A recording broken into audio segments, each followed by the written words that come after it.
Assalamualaikum warahmatullahi wabarakatuh. Penulis kali ini ingin membahas perkembangan kasus Rangka Esaf, atau lebih tepatnya tidak ada perkembangan. Jadi ya akhirnya terbukti bahwa Honda itu betul-betul menghindar dari recall dan terhindar dari recall. Karena walau sudah terbukti bahwa rangka motor Honda itu cepat sekali karatan dan membuatnya cepat rusak, tapi tetap tidak ada permintaan dari pemerintah untuk Honda melakukan recall. Disebut bahwa kasusnya tidak representatif, ya. Padahal banyak sekali konsumen yang melakukan bongkar sendiri, cek sendiri, itu yang sampai kaget. Klaim Honda bahwa mereka menyediakan layanan pengecekan rangka juga hanya berlaku untuk yang masih garansi, yang garansinya cuma setahun, cuma 10.000 kilometer. Itu pun layanannya tidak membuat tidak mengganti rangkanya dengan yang lebih baik, tapi hanya tambal sulam yang enggak ada standarnya. Jadi dari Hondanya sepertinya tidak memberikan standar apa saja yang harus dilakukan dalam pengecekan rangka ini. Jadi kalau karatan ya dicat, kalau sudah keropos ya dilas. Nggak ada usaha lebihnya, ya. Jadi nggak ada hal yang membuat rangka itu jadi lebih aman. Apalagi ketika ya ada contoh rangkanya dilas tapi nggak dicat. Ada contoh di mana rangkanya dicek tapi masih ternyata kelolosan. Jadi ternyata yang dicek dan dicat itu cuma bagian luar, padahal dari contoh-contoh kasus yang parah itu adalah bagian dalam. Dan ada sebutan Honda akan melakukan perbaikan, mencari desain atau apa. Itu sepertinya hanya berlaku untuk motor yang baru, bukan untuk produk yang lama. Dan untuk produk-produk yang lama sudah nggak ada kabar lagi, nggak ada penjelasan lagi harus diapakan.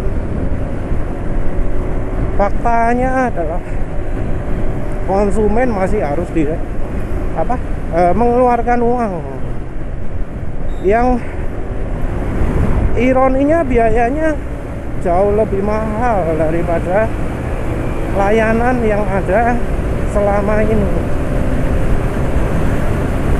Jadi untuk biaya ngecatnya lebih mahal, biaya bongkarnya lebih mahal, biaya ngelasnya lebih mahal, banyak hal yang lebih mahal daripada tarif-tarif yang ada di masyarakat.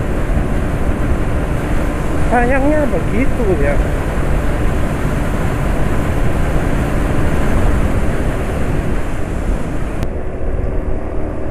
Dalam hal ini Honda sepertinya sama sekali tidak rugi, karena dalam masa garansi 1 tahun tersebut 10.000 km, kondisi rangka belum ada yang membutuhkan untuk ganti. Jadi hanya cukup dicat hanya cukup dibersihkan saja. Honda sama sekali nggak rugi ada kasus rangka esap karatan patah ini ya. Bisa jadi malah bisa dibilang Honda, terutama dealer Honda, jadi beruntung karena jadi banyak konsumen-konsumen yang akhirnya melakukan pengecekan rangka ke ahas, sesuatu yang sangat merugikan karena satu, biayanya paling mahal, dua, teknisinya, mekaniknya nggak kompeten, jadi ya asal-asalan kerjanya. Yang nomor tiga adalah kasus ini jadi nggak viral karena ya pastinya nggak mungkin lah karyawan Honda tiba-tiba sharing gitu ya. Bahkan sebisa mungkin ditutup-tutupi, nggak hanya ke media tapi juga ke konsumennya sendiri. Terus langkah Honda untuk membuka layanan pengecekan rangka itu ya sebuah langkah politis yang tidak menguntungkan konsumen, karena harusnya itu adalah gratis, betul-betul 100% gratis walau sudah di luar masa garansi, tapi ternyata masih harus bayar, dan itu yang harus ditanggung konsumen Honda. Kalau misalnya ada apa-apa ya, itu dari ngecek aja sudah bayar ya, padahal harusnya gratis, karena itu tanggung jawab hubungannya dengan keselamatan, bukan karena kesalahan user, bukan karena kerusakan akibat pemakaian normal. Itu ya jelas kesalahan pabrikan yang ya sangat membahayakan lah. Tapi ya akhirnya semua konsumen yang menanggung. Konsumen harus mengeluarkan uang yang tidak sedikit untuk melakukan pengecatan rangka, bongkar rangka total. Antara ngecat dan bongkarnya bisa 500.000 bongkarnya tok, ngecatnya 400, sehingga habis 950 tepatnya ya. Ada contoh kasusnya. Dari sisi pengelasan juga tidak murah ya, karena ya Honda nggak mungkin punya tenaga ahli lasnya di dealernya, pasti dibawa keluar yang tentunya biayanya double ya. Terus juga waktu penanganan di dealer Honda itu juga super sangat amat lama ya. Bahkan ada satu kasus yang menyebutkan dealernya motornya bertahan 1 bulan di dealernya. Setelah 1 bulan kondisinya adalah dilaskan, tapi parahnya tidak sampai dicat sekalian.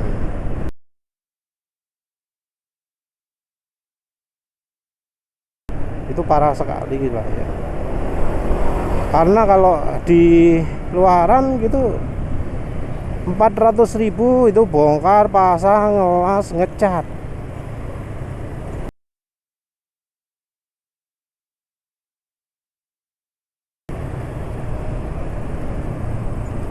Tapi yang jelas Honda sekarang bebas recall, tapi malah dapat untung banyak, terutama dealernya. Pemasukan malah makin banyak. Honda sama sekali tidak rugi. Tidak ada perbaikan produknya. Nggak perlu memperbaiki cara proses produksi ESAF-nya. Malah disebut pemerintah itu memberi peluang Honda ya, nggak harus menghentikan produksi, tapi mencari cara gimana caranya rangka bisa lebih awet. Jadi bisa diartikan bahwa Honda ini bakal tetap memproduksi motor yang rangkanya rangka rusak itu. Kalau ada konsumen yang kemudian membeli rangka ke Honda, maka dapatnya adalah dapat rangka yang cepat karatan, cepat rusak, bukan rangka yang kuat. Nah, penulis sendiri ya sudah lama meyakini bahwa Honda itu sekarang nggak becus. Ya contoh rangka ESAF ini adalah salah satu bukti. Tapi ya banyak bukti-bukti lain bahwa secara desain Honda itu sudah tidak capable lagi, sudah tidak punya kemampuan untuk membuat motor yang reliable. Kelasnya sudah bahkan dibanding Yamaha yang terkenal Vampiroli pun sudah nggak beda jauh, sudah malah lebih rendah gitu.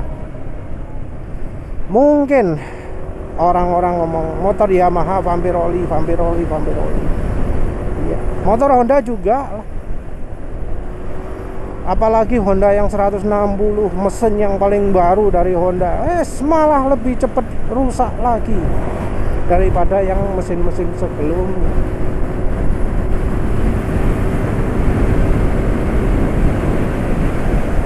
Produk berikutnya pun ya, kalau misalnya sudah bukan ESAF, kalau logamnya sudah lebih tebal, tapi kan kita masih belum tahu kualitas material yang dipakai itu apa. Karena yang banyak beredar itu kalau ada vendor buat produk untuk motor Honda, itu kualitasnya adalah kualitas yang paling rendah, di bawah standar malah. Ini kita ngomong bahan dari sisi ketahanan, dari sisi anti korosinya, anti karatnya. Karena kan logam itu secara mentahnya pun ada yang sudah diberi anti karat. Jadi kelasnya stainless steel, misalnya 301, 302, 303, 304, atau malah 201. Sementara itu kelas tertinggi yang paling tahan karat itu adalah 316L. Dan rasanya yang dipakai Honda jelas jauh dari itu, karena jelas rangkanya bisa rusak oleh karat. Kalau pakai 316L, walau kena air terus nggak bakal karatan. Misal pakai 304, kena air sering juga nggak mudah korosi, karena dari bahan mentahnya sendiri pun sudah anti karat. Nah, sementara yang punya Honda, begitu ada bagian rangka yang tidak kena lapisi cat, karat cepat sekali terjadi. Malah bisa diasumsikan bahwa bahan yang dipakai Honda itu bukan baja anti karat, tapi baja tok, gak ono anti karate.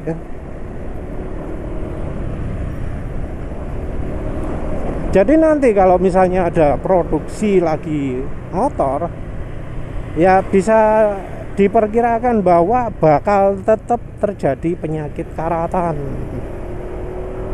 dan disertai penyakit-penyakit lainnya. Penulis sangat tidak rekomendasi beli motor Honda itu, jangan. Karena jelas mulai dari atas sampai bawah itu mereka nggak mikiri konsumen, tidak memikirkan kepentingan konsumen. Konsumen rugi, itu mereka untung. Jadi mereka bagaimana caranya berusaha merugikan konsumen. Tapi ya harus diakui bahwa dunia ini tidak hanya internet tok. Dan jelas masyarakat umum itu jauh dari informasi yang beredar di internet. Ya memang lah, entah mungkin 30% atau berapa, banyak masyarakat yang masih belum tahu, banyak masyarakat yang masih terlalu yakin Mereka yang melek, mereka yang sadar itu adalah mereka-mereka yang sudah mengecek rangka dengan dengan baik ya. Jadi ngecek bukan dari bagian luarnya tok, tapi ngecek bagian dalam.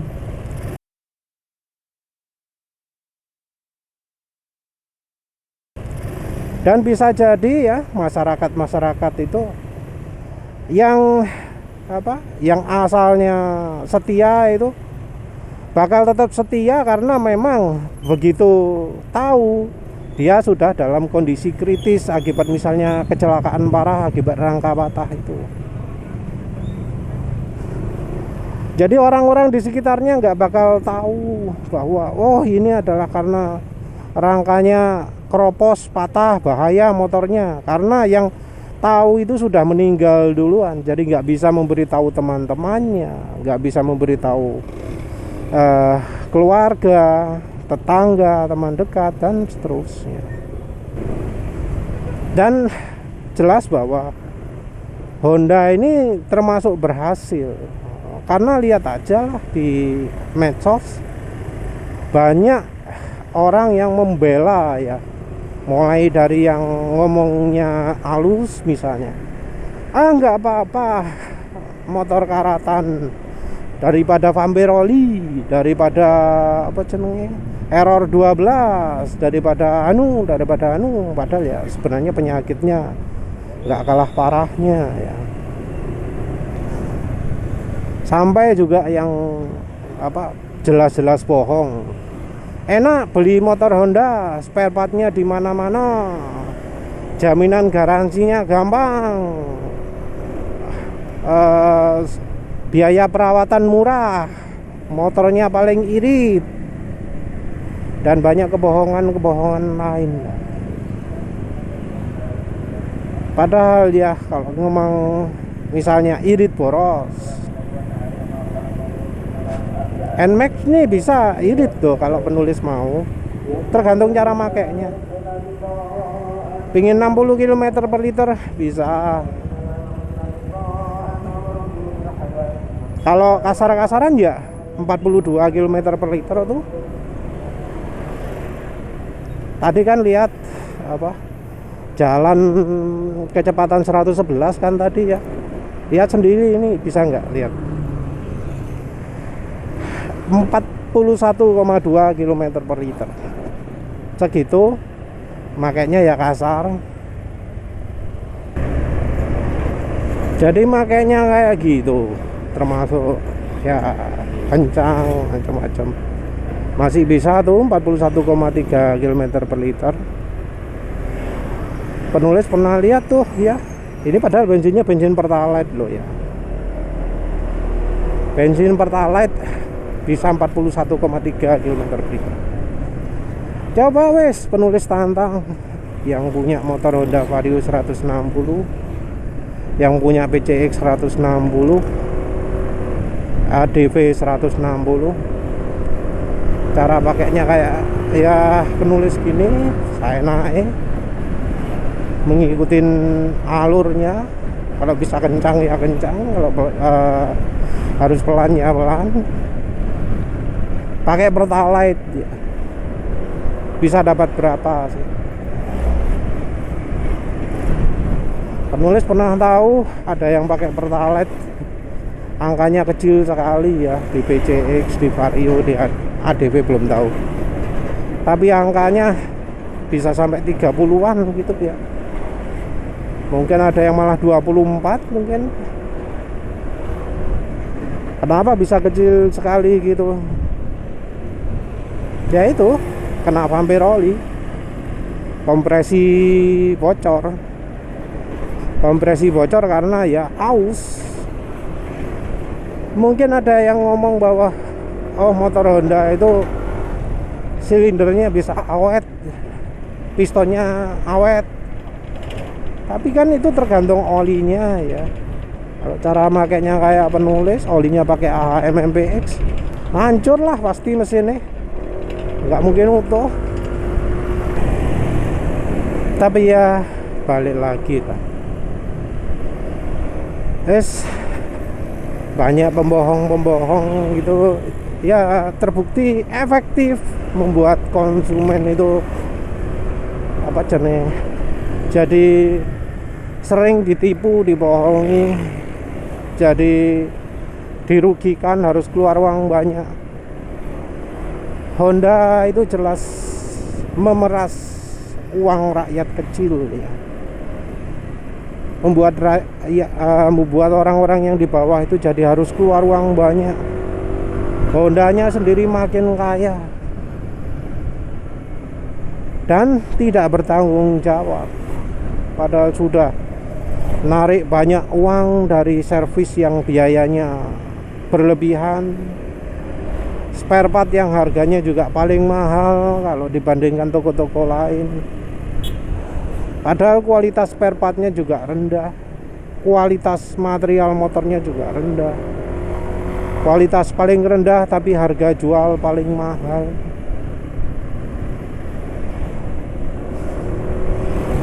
Tapi ya terbukti bahwa masyarakat ini mudah dibohongi oleh Honda. Masyarakat ini gampang kemakan iklan, gampang kemakan omong kosong, padahal jelas-jelas bohong tapi dipercaya saja.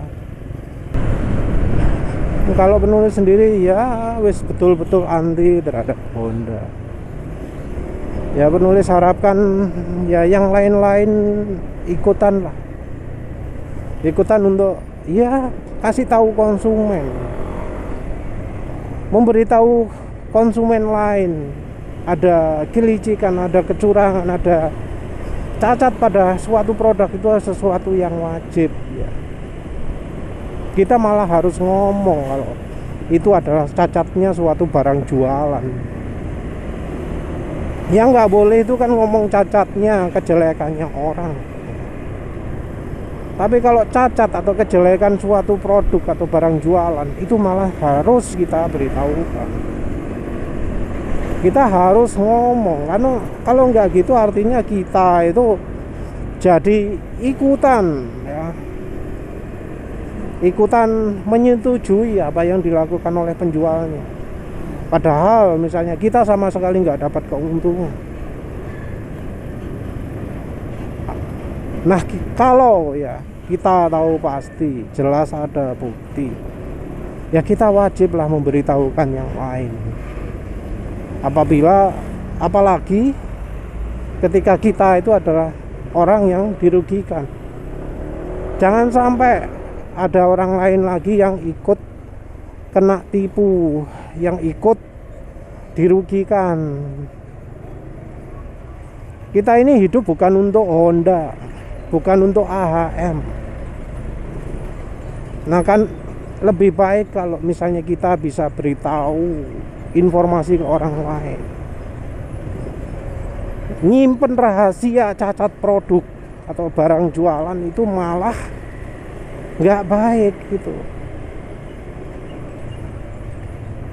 Jangan nuruti omongan influencer, blogger, vlogger yang ngomong membahas kelemahan suatu produk itu sesuatu yang tidak baik, tidak etis macam-macam.